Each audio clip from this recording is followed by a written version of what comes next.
6장 11절에서 18절까지 찾도록 하겠습니다. 사사기 6장 11절에서 18절까지 말씀 제가 읽도록 하겠습니다.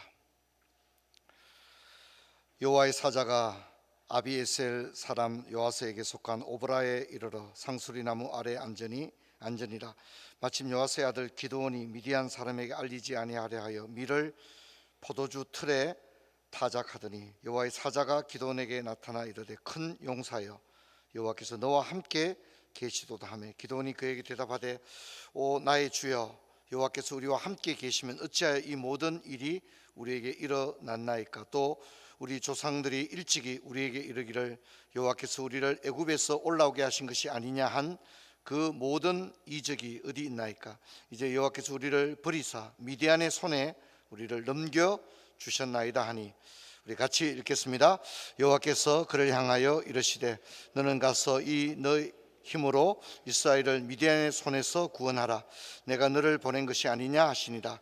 그러나 기드온이 그에게 대답하되 오 주여 내가 무엇으로 이스라엘을 구원하리까. 보소서 나의 집은 므낫세 중에 가장 약하고 나는 내 아버지 집에서 가장 작은 자니이다 하니 여호와께서 그에게 이르시되 내가 반드시 너와 함께 하리라.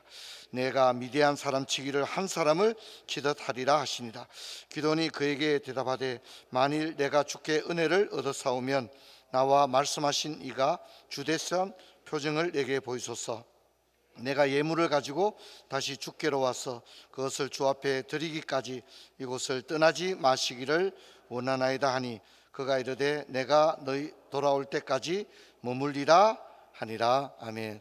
인사합시다. 반갑습니다. 예, 고맙습니다. 내일 오후 2시에 임직 은퇴 예배가 있습니다. 여러분들께서 우리 성도님들 다 올라오셔서 좀 축하해 주시기를 바랍니다. 그리고 또 한 가지, 두 분 장립지사님이 은퇴를 하십니다.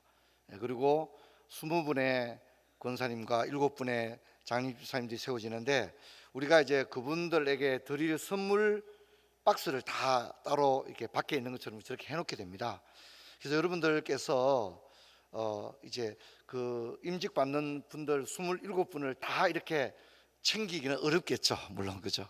그러나 자기 줄기나 또 나하고 늘 기도하고 가까이 지냈던 분이 이번에 임직을 할 경우에 여러분들께서 수건 한 장이나 정말 양말 한 켤레라도 예쁘게 포장하고 또 엽서를 써서 그렇게 선물을 좀 풍성하게 해주시기를 부탁합니다.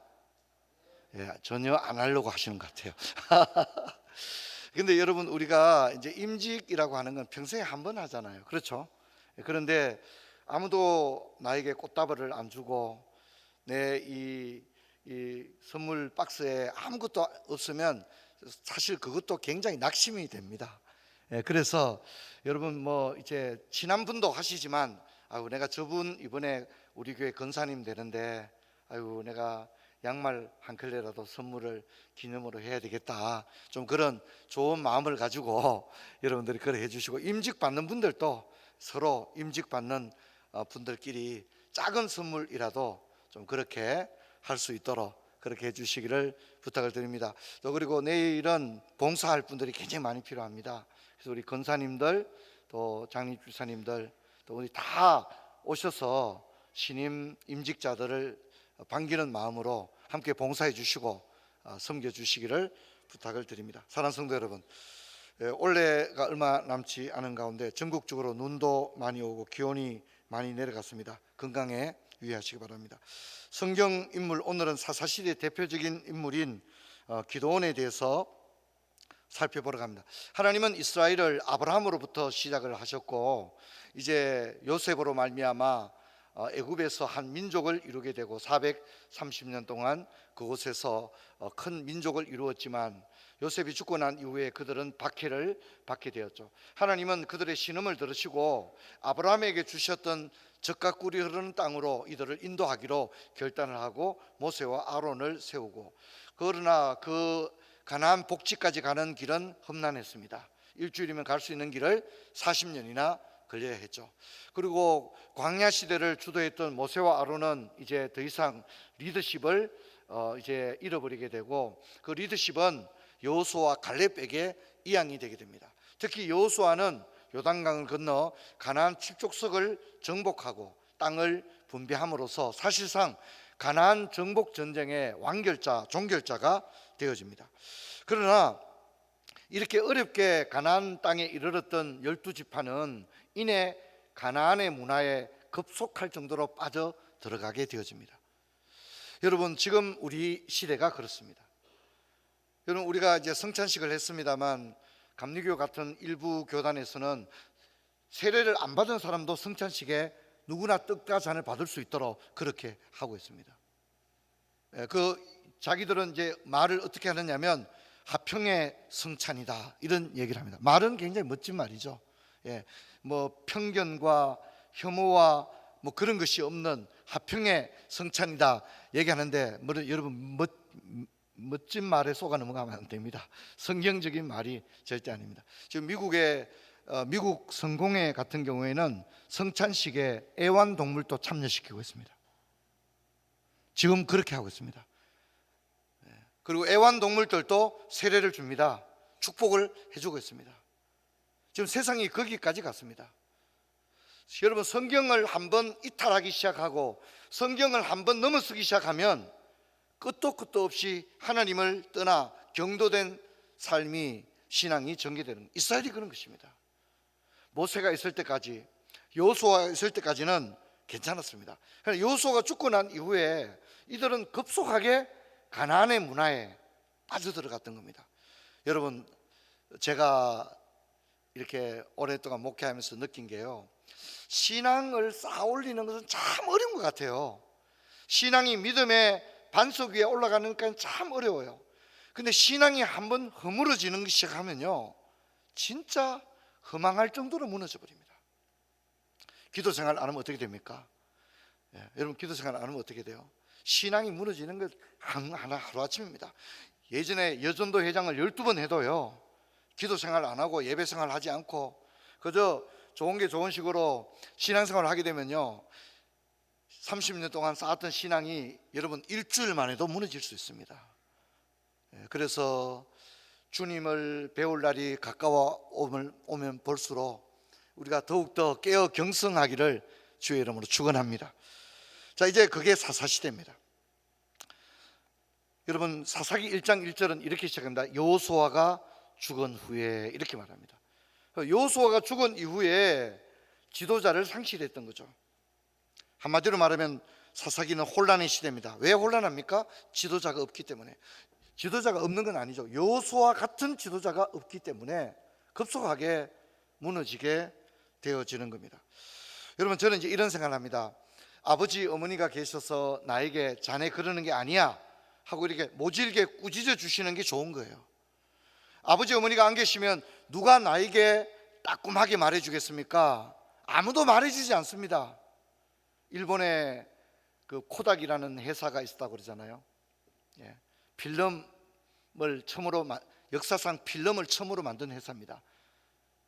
그리고 코닥은 사실은 이 디지털 카메라도 가장 먼저 만들었던 회사입니다. 근데 코닥이 완전히 망했습니다. 근데 코닥이 망할 때 일본의 유수한 경제지에서 그 헤드라인에 그렇게 실었다고 합니다. 코닥이 망하는 것을 코닥 외에 다 알았다는 거죠. 코닥이 망하는 것은 코닥밖에 몰랐다, 그런 말을 시도합니다. 코닥이 사진 산업을 선도했던 그런 회사였습니다. 필름을 만들었던 회사니까 얼마나 대단합니까? 그런데 코닥이 망했는데 코닥이 망하는 것을 코닥은 모르고 있었다는 거죠. 다른 사람들 다 알고 있었는데 코닥만 모르고 있었다는 겁니다. 여러분, 우리가 열심히 살아가다가 병원에 갔는데 병원의 의사 선생님께서 아주 절망적인 이야기를 하면 여러분 얼마나 어렵습니까? 우리 마음이 어렵습니까? 야, 내가 이렇게 이 지경이 될 때까지 난 뭐 했나? 병원에 가서 좀 검진도 받고 내가 그래야 했는데 내가 어쩌다 이 모양이 되었나? 우린 다 그런 얘기를 하지 않습니까? 사사시대가 그런 겁니다. 여러분, 사사시대가 나와 무관하다고 생각해서는 안 됩니다. 지도자가 없을 때 이스라엘은 혼란해졌습니다. 여호수아가 있었다면 이렇게 망하지 않았을 겁니다. 모세가 있었다면 이렇게 망하지 않았을 겁니다. 부모님도 마찬가지예요. 부모님이 계신 게 그게 좋은 거죠. 따끔하게 말해줄 수 있는 집안 형님이 있는 게 고마운 겁니다. 교회도 마찬가지입니다. 여러분, 목사님한테 좋은 얘기만 듣는 거 그거 그렇게 안 좋습니다. 사실 목사님한테 좋은 얘기 들으면 뭐 하겠습니까? 사실 목사님한테 어떤 얘기 들어야 됩니까? 따끔한 얘기 들어야 됩니다. 정신이 번쩍 나고 얼굴이 화끈거리고 그런 얘기를 듣는 게 내 영혼에 유익이 있는 겁니다. 좋은 얘기, 달콤한 얘기, 멋진 얘기, 칭찬 듣는 얘기, 그런 얘기는요 사실 도움이 별로 안 됩니다. 도움이 별로 안 됩니다. 그래서 오늘 어떻습니까? 아버지가 없는 시대입니다. 주의 종들이 없는, 여호수아가 죽은 후에, 여호수아가 있었다면 이렇게 했습니까? 여호수아는 나와 내 집은 여호와를 섬기겠노라 그랬던 사람 아닙니까? 근데 그런 인물이 사라지니까 이스라엘이 공경에 처하게 되었습니다. 그래서 사사기 2장 16절을 보면, 그래서 여호와께서 사사들을 세웠다라고 했습니다. 블레셋을 비롯해서 미디안까지 수많은 족속이 이스라엘을 노략하고 괴롭혔는데 하나님은 사사들을 세워서 노략자의 손에서 이스라엘을 구원했습니다. 그러나 사사들의 면면을 보면 제대로 된 지도자는 한 명도 없다는 거예요. 정규 지도자가 아무도 없다는 거예요. 쉽게 말하면 여호수아 같은 지도자가 한 명도 없는 거예요. 그래서 마치 임시로, 대리로 이렇게 지도자들을 세운 듯한 그런 느낌을 받게 됩니다. 그래서 온니엘로부터 삼손, 사무엘까지를 사사로 봅니다. 사무엘을 마지막 사사로 우리가 이해한다면 약 13명에서 14명의 사사들이 사사시대를 끌고 가고 있습니다. 그러나 왜 이걸 사사시대라고 말하느냐면 제대로 된 지도자가 없었기 때문에 갈 길을 알지 못했고 자기 속인의 선한 대로 행했던 그런 시대였습니다. 그 가운데 기드온과 삼손이 있습니다. 여러분, 기드온은 사사기에서 가장 많은 볼륨을 차지합니다. 무려 기드온에 관한 이야기가 100절이나 이어지고 있습니다. 기드온이 죽고 난 이후에도 기드온에 관한 얘기가 끝이 날 줄 모르고 계속해서 이어지고 있습니다. 삼손에 관한 이야기가 굉장히 유명함에도 불구하고 71절로 구성이 되어 있는 반면 기드온은 100절이라고 하는 긴 이야기 분량을 가지고 있습니다. 이건 뭘 의미하느냐면 기드온이 미디안을 이긴 사건은 마치 우리나라의 인천 상륙작전과 같은 가장 강력한 승리를 가져온 대표적인 사건이었기에 기드온에 관한 이야기가 길게 전개가 되는 겁니다. 여러분, 기드온은 어떤 사람입니까? 우리가 잘 아는 대로 기드온은 므낫세 지파의 아버지는 요아스였고 잘 알려지지 않은 가문이었습니다. 유명한 그 지파라고 하면 유다 지파나 에브라임 지파 정도 돼야 지파가 유명하거든요. 근데 므낫세 같으면 아주 기울 대로 기운 힘없는 그런 지파였고 그 가운데서도 잘 안 알려진 그런 가문 출신이었습니다. 그리고 밀타작을 하는 기드온을 보게 되어지는데 이 기드온은 겁이 많았습니다. 미디안 사람들이 빼앗아가면 어떡하나, 그래서 조심조심 소리 안 나게, 소문 안 나게 그렇게 아무 일 없는 것처럼 밀타작을 하고 있는 기드온의 모습이 등장되고 있고, 또 기드온이 소명을 받았는데도 의심이 굉장히 많습니다. 하나님, 확실한 증거를 보여주지 않으면 나는 일할 수 없습니다, 이런 얘기를 합니다. 그리고 3,000명의 정예, 300명의 정예 부대를 가지고 미디안에서 승리를 거두게 되어지는데 이 승리도 사실상 기드온이 잘한 건 하나도 없습니다. 거의 하나님이 주도한 전쟁이었고요. 기드온이 거의 벌벌 떨었던 것 같아요. 그러니까 하나님이 도저히 안 된다 싶으니까 부라라고 하는 부하를 한 명 붙여줍니다. 그래서 전쟁을 수행할 수 있도록 끝까지 도와주는 것을 보게 됩니다. 그러나 이 기드온은 전쟁에서 이기고 난 이후에 말년이 진짜 좋지 않습니다. 많은 아내를 두었다고 성경은 말하죠. 그래서 70명의 아들을 두게 되고 결국은 아비멜렉이라는 아들을 통해서 자기 아들이 70명이 하루아침에 다 죽게 되는 이복 형제들 간의 살인 사건이 일어나게 됩니다. 여러분, 우리는 기드온의 생애를 통해서 저는 오늘 두 가지 정도를 한번 생각을 하고자 하는데, 첫째는 작은 자를 큰 용사처럼 사용하시는 하나님을 우리는 보게 됩니다. 하나님께서 지극히 작은 자를 큰 용사로 쓰시더라는 겁니다. 그래서 사사기 5장 15절을 보면, 그러나 기드온이 그에게 대답하되 오 주여, 내가 무엇으로 이스라엘을 구원하리까? 보소서, 나의 집은 므낫세 중에 극히 약하고 나는 내 아버지 집에서 가장 작은 자입니다. 이렇게 말합니다. 어떻습니까? 기드온이 교만합니까? 겸손합니까? 겸손합니다. 있는 그대로 솔직하게 그들먹거리거나 떠벌리거나 자기 자신을 과대 포장하거나 그렇지 않습니다. 있는 그대로 얘기합니다. 하나님, 내가 무슨 힘이 있어서 이스라엘을 구원하겠습니까? 저는 처지가 곤란합니다. 저는 머네세 지파 중에서도 가장 약한 가문의 사람이고, 그리고 저는 아버지 자식들 중에서도 제가 가장 못난 아들입니다. 이렇게 이야기를 하고 있습니다. 여러분, 여호와의 사자를 만났을 때 이것이 기드온의 자기 이해였습니다. 자신에 대해서 진술하고 있는 기드온의 표현에는 극히 약하고 가장 작은 자다는 고백이 나오고 있습니다. 그래서 미리삭을 추수하는데도 숨어서 미디안 사람들이 또 와서 다 가져갈까 겁이 나니까 숨어서 추수를 하고 있고, 이런 기드온의 모습은 아주 연약한 모습이죠. 그런데 한 가지 놀라운 것은 이런 기드온을 찾아온 하나님의 사자는 뭐라고 말합니까? 기드온을 향해서 뭐라고 말하죠? 12절에 보면 큰 용사여 엘 기뽀르 이렇게 말합니다. 엘 기뽀르, 하나님의 큰 용사여, 이런 뜻입니다. 사실 용사가 아니죠. 겁쟁이죠. 그죠? 겁쟁이 아닙니까? 그런데 큰 용사여 이렇게 이야기를 하고 있습니다. 하나님이 사람을 잘못 본 겁니까? 아닙니다. 하나님은 기드온의 약함을 알고 계십니다. 그러나 하나님은 이 약하고 연약하지만 그러나 겸손한 이 기드온을 하나님은 큰 용사로 들어 사용하려고 하는 비전을 가지고 계신 줄로 믿습니다. 하나님이 그렇게 기드온을 사용하신 거예요.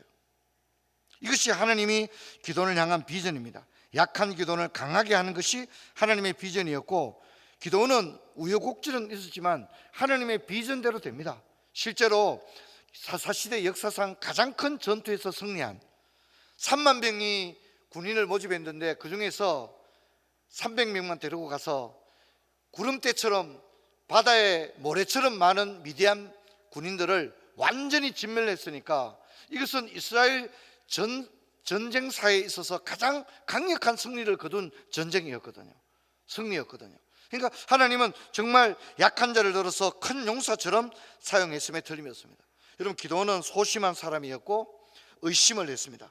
눈에 보이고 손에 쥐어줘야만이 뭘 할 수 있는 그런 사람이었습니다. 하지만 하나님은 그런 기드온을 나무라거나 또는 꾸짖거나 비난하지 않았습니다. 오히려 기다려주시고 기드온이 원하는 대로 원하는 만큼 확신을 가진 만큼 하나님은 표징을 계속해서 보여주는 것을 볼 수 있습니다. 그런 기드온을 이해해 주시고 기다려 주셨다는 것입니다. 여러분, 저는 어쩌면 하나님께서 이스라엘의 가장 소심한 사나이를 사용한 게 아닌가 생각합니다. 그러나 하나님은 하나님의 비전 가운데 기드온은 바알과 아세라의 목상을 찍습니다. 그리고 군대를 소집하고 마침내는 미디안을 이기게 되어집니다. 그리고 미디안의 전쟁에서 하나님께서 일방적으로 승리를 가져와 주는 겁니다. 그래서 하나님께서는 연약한 자를 들어 아름답게 사용해 줘요. 여기까지는 나쁘지 않습니다. 사실 우리도 연약한데 하나님 우리를 사용하지 않습니까? 저도 이제 제 자신을 생각해 보면 정말 잘난 게 하나도 없는데, 부족한데, 뭐 좋은 대학을 나온 것도 아니고 남들처럼 대단한 뭐 찬양을 잘하는 것도 아니고 전도를 잘하는 것도 아니고 기도를 잘하는 것도 아니고, 저는 제 자신을 생각해 보면 정말 부족한 것밖에 없는 것 같아요. 근데 하나님께서 저를 사용해서 아름다운 목양을 이끌어가게 하시는 거 너무너무 감사한 일이죠. 저는 기도원을 보면서 나와 너무 닮아 있다, 이렇게 약한 나를 들어서 큰 용사로 사용하시는 것, 이게 하나님의 비전입니다. 주님은 원하신다면 돌돌로도 아브라함의 자손을 만들 줄로 믿습니다. 이것이 믿음입니다. 그런데 문제는 여기서부터 시작된 것입니다. 큰 승리를 거두고 난 이후에 기드온의 인생은 겸손에서 교만이라는 모드를 바꾸게 되어지는 겁니다. 겸손 모드에서 교만 모드로 바뀌게 되어지더라는 겁니다. 전쟁에서 승리하기 전까지만 해도 기드온은 겸손했습니다. 봐줄만 했다는 거죠. 그런데 큰 승리를 거두었습니다. 이스라엘 역사상 어쩌면 가장 강력한 전쟁 승리를 거둔 거죠. 온 국민들은 기드온을 환호했습니다. 하나님은 기도원을 사용해서 영광을 얻었었고 이스라엘은 미디안의 압제에서 구원을 얻었습니다. 하지만 이 드라마의 결말은 아름답지 않다는 것입니다. 그래서 여러분, 사사기를 읽어보면 기도원이 하나님으로부터 승리하는 그런 이야기가 절반 나오고요, 그 다음에 기도원이 죽고 난 이후에 얼마나 처참할 정도로 부수어지고 있는가를, 그가 쌓아 올렸던 아름다운 일들이 얼마나 물거품이 되어 가는가를 보여주는데 또한 절반을 할애하고 있다는 것입니다. 사사기 8장 27절 우리 같이 한번 읽어보도록 하겠습니다.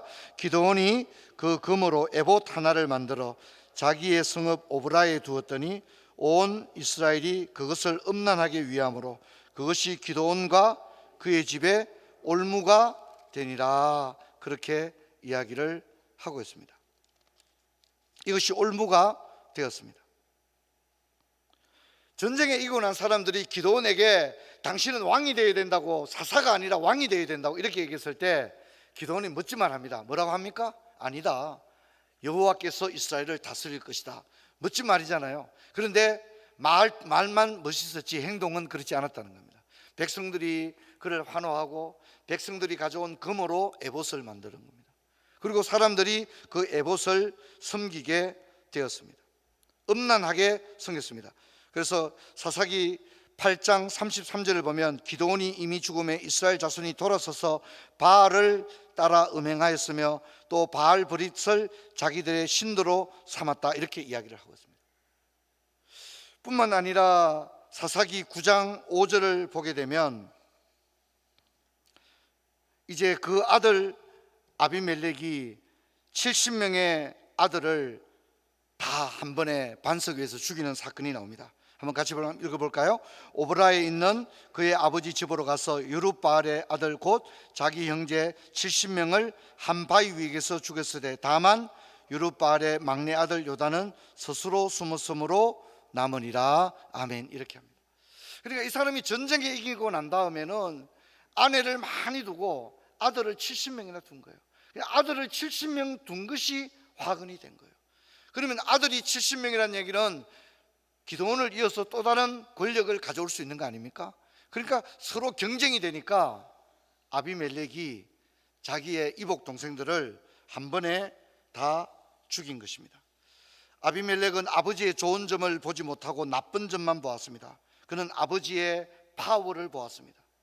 전쟁에서 승리한 아버지의 파워를 보았고 아버지의 권력을 보았고 아버지의 돈과 명예를 보았습니다. 아들 아비멜렉의 눈에는 아버지의 그런 것밖에 안 보였습니다. 사실은 이 아비멜렉의 눈에 뭐가 보여야만 했죠? 하나님이 보여야 했는데 기드온은 아들에게 파워와 권력과 명예는 보여주었는데 하나님을 보여주는 것은 어떻게 해요? 실패했다는 것입니다. 그러니까 아비멜렉의 눈에 하나님이 보였다면 두려워했겠죠. 겸손했겠죠. 그러나 그 눈에 아버지가 보여주는 모습에는 여호와 하나님이 나오지 않고 파워와 권력과 돈과 명예만이 보였던 거죠. 그게 너무 좋아 보였던 거죠. 그러니까 이 아비멜렉이란 이름의 뜻이 뭡니까? 우리 아버지는 왕이다. 이게 아비멜렉의 이름의 뜻입니다. 우리 아버지는 왕이다. 우리 아버지는 왕이다. 얼마나 왕이 되고 싶었으면 아이의 이름이 아비멜렉이겠습니까? 그리고 그는 왕이 되려고 하는 그런 야심을 가지고 이복 형제들을 70명을 다 죽이고 왕이 되었는데 이 아비멜렉이 기드온을 이어서 나라를 잘 이끌어 갔을까요? 그렇지 못했을까요? 그는 물어보나 마나죠. 아비멜렉은 실패합니다. 참혹할 정도로 실패하고 여호와를 알지 못했기 때문에 실패해서 아비멜렉은 결국 여인이 던진 맷돌 한 짝에 맞아서 인생이 끝나게 되는 그런 모습을 보게 되어집니다. 산성도 여러분, 저와 여러분도 참으로 약하고 연약한 자인데 하나님이 우리를 크게 사용한 줄로 믿습니다. 그러면 이제 그 다음에 문제가 되는 겁니다. 하나님이 우리를 들어 쓰신 다음에 우리가 교만 모드로 바꾸어서는 안 됩니다. 여전히 우리는 부족하고 연약하고 말석에 앉을 연약한 자들인 줄로 믿습니다. 그런 신앙과 믿음을 가지고 나가지 않으면 넘어지는 겁니다. 여러분 잘 아는 대로 성경은 뭐라 합니까? 교만은 패망의 선봉이요 넘어짐의 앞잡이다 그랬습니다. 여러분들 눈에 다른 사람들이 좀 못나 보이고 이러면 그게 교만이 시작되는 겁니다. 내 눈에 들보를 보지 못하고 다른 사람의 티가 보이기 시작하는 겁니다. 목사님이 좀 못나 보이고 장로님들이 좀 못나 보이는 겁니다. 그러면 그때부터 위험한 겁니다. 성도들 신앙생활을 하고 대표 기도하고 이런 게 아이고 저래밖에 못하나 싶고 그러면 그때부터가 위험한 것입니다.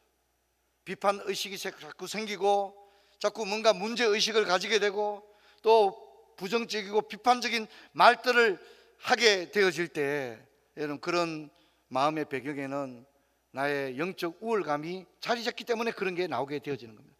내가 한없이 부족하다는 사실을 깨닫게 될 때는 그런 현상이 일어나지 않는 겁니다. 여러분 기도원은 큰 승리를 거둔 다음에 인생이 교만해지게 되었고 인생이 너무나도 하나님 앞에 아름답지 못한 모습으로 끝나게 되었습니다. 내일 이제 임직식도 있는데 여러분들 저와 여러분 아버지 앞에 서는 그날까지 교만과 짝하지 않게 되기를 주의 이름으로 축원합니다. 할렐루야. 늘 하나님 앞에 두렵고 떨림으로 나와서 신앙의 연조가 깊어갈수록 또 성경의 지식이 늘어갈수록 교회에 맡은 직분이 많아질수록 또 많은 일들을 할수록 더 겸손하게 무릎 꿇고 하나님 앞에 나갈 수 있는 그런 저와 여러분 되기를 주의 이름으로 축원합니다. 우리 오늘 들은 말씀 기억하고 우리 함께 기도한 후에 돌아가게 될 텐데